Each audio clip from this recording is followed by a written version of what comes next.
मनहूस बहू। कहानी एक ऐसे घर से जहां शादी का माहौल है, लेकिन टेंशन और शांति इतनी कि शादी का घर किसी जंग के मैदान जैसा दिख रहा था। अरे जैसा मर्जी डेकोरेशन कर दो, पैसों की चिंता मत करो। इतना पैसा जब लड़के वालों को दे दिया तो फूल वालों को देने में मुझे क्या दिक्कत है? अरे धीरे बोलो ना, साफ लग रहा है कि फ्रस्ट्रेटेड हो। अरे तुम तो चुप ही रहो। एक बेटी संभाल नहीं पाई। सारा दिन मैं काम पर जाता था, सोचता था घर पर बच्चों को अच्छे से संस्कार मिल रहे होंगे, लेकिन नहीं, मैडम को तो अपनी किटी और फैशन से फुर्सत मिले तब ना। माँ चुपचाप वहां से चली जाती है। समझ में नहीं आता कि आखिर शर्मा खानदान में हो क्या रहा है। कल तक चिड़िया सी फुदकने वाली शीना की शादी यूं अचानक एक मोटे काले लड़के से क्यों हो रही है? शीना कमरे में हाथ में गुड़िया लिए बोलती है, मेरे साथ जो हो रहा है ठीक हो रहा है। तुम तो सब जानती हो, साहिल मेरे लिए भगवान है। अब जब वो ही नहीं मिला तो फिर कोई भी हो, जिंदगी ही तो जीनी है, जी लेंगे। बाहर शीना की बुआ किसी से बात करती है। अरे मोटा नहीं, उसे तो खाते पीते घर का कहते हैं।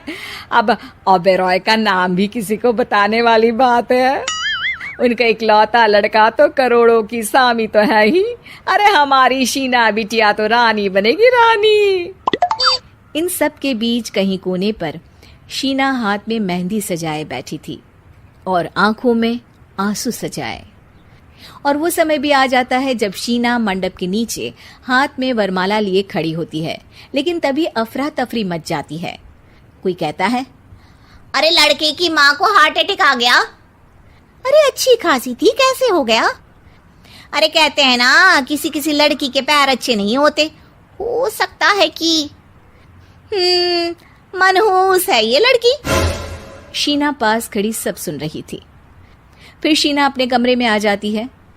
शादी ये कहकर नहीं होती कि लड़की मनहूस है। अब लगातार शीना के लिए लड़के देखने आते, लेकिन आस पड़ोस या किसी के कहने पर शादी हर बार टूट जाती। लेकिन एक दिन, अंकल, मैं काफी दिनों से आपसे मिलने की कोशिश कर रहा था, लेकिन हिम्मत नहीं हो पा रही थी। अरे बेटा, हिम्मत तो हमारी टूटी पड़ी है। वैसे कौन हो तुम?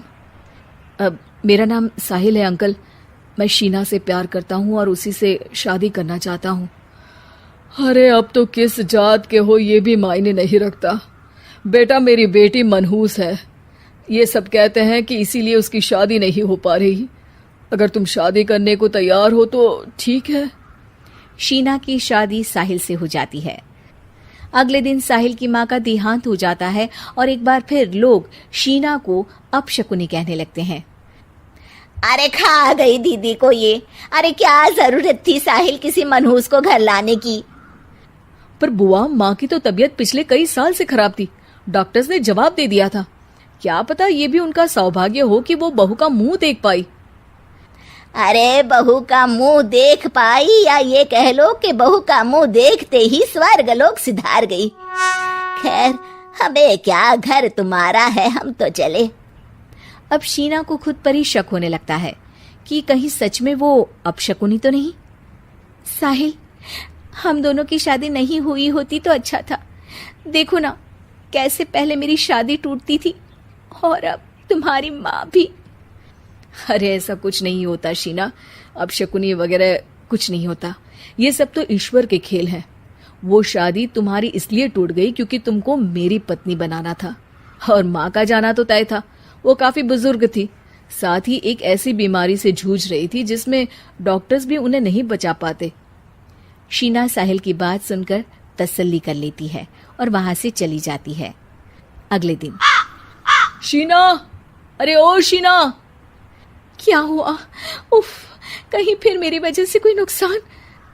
अरे नहीं नहीं शीना, तुम जानती हो, जिस प्रॉपर्टी के केस को हम बरसों से लड़ रहे थे उस पर फैसला आ गया, वो भी हमारे हक में। अब हम करोड़पति हो गए शीना। शीना शांत रहती है। अरे क्या हुआ? करोड़ पत्नी बनकर तुमको खुशी नहीं हुई? शीना की आंखों में पानी आ जाता है। चलिए जी, कुछ तो अच्छा हुआ मेरी जिंदगी में आकर आपके साथ। साहिल शीना को गले लगाकर कहता है, मेरी नई नौकरी भी तुम्हारे ही आने से लगी, ये प्रॉपर्टी का केस जीता, सब कुछ तो तुम्हारे आने के बाद ही हुआ, फिर तुम मनहूस कैसे? ये सुनकर शीना खुश हो जाती है।